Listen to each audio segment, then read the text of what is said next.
خان صاحب اللہ ان کو جزائے خیر دے، پٹھان تھے، میرے راستے میں ملے جماعت میں، انہیں 2 نصیحتیں کی تھی. وہ آخری نصیحتیں میں آپ کو بھی کرتا ہوں، اس کے بعد دعا کراتے ہیں. 2 نصیحتیں اس نے مجھے کی. یہ کوٹلی میں اور سعید انور ایک جماعت میں چلا لگا رہے تھے، تو وہاں سال کی ایک جماعت آئی ایک مسجد میں، تو سب پٹھانوں کی جماعت تھی.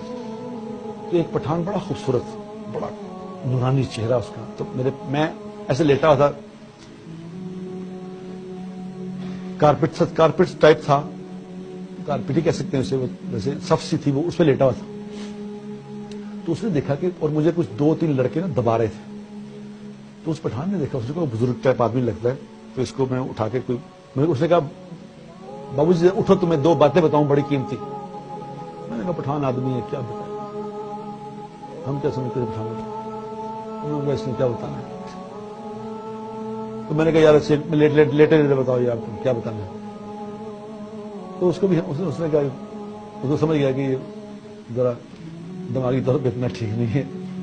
اس نے کہا کہ بابو صاحب ایک بات تو یہ ہے کہ کبھی تھوڑے سے مزے کے لیے گناہ نہ کرنا، تھوڑے سے مزے کے لیے گناہ نہ کرنا، کیونکہ مزہ ختم ہو جائے گا، گناہ باقی رہ جائے گا.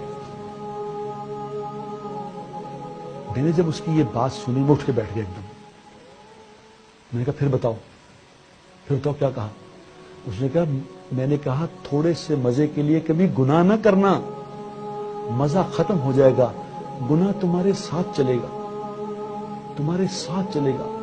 مزہ تو گناہ کا مزہ کتنی دیر چلے گا، وہ ختم ہو جائے گا. پھر گناہ چلے گا تمہیں کہاں تک چلے گا، قبر میں تمہارے ساتھ جائے گا، حشر میں تمہارے ساتھ کھڑا ہوگا، جہنم میں چھوڑ کے آئے گا وہ مزہ. میں نے کہا دوسری بات بتاؤ.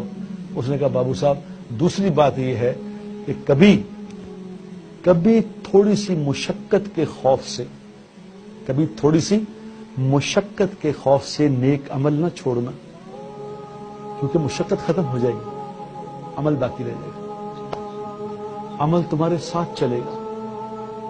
رات کو کبھی اٹھنے کو دل نہ چاہے، نماز پہ تہجد پڑھنے کو دل نہ چاہے، تو یہ یاد کر لینا یہ مشقت ختم ہو جانی ہے، لیکن یہ عمل ساتھ چلے گا، قبر میں ساتھ کھڑا ہوگا، حشر میں ساتھ کھڑا ہوگا، جنت میں چھوڑ کے آئے گا.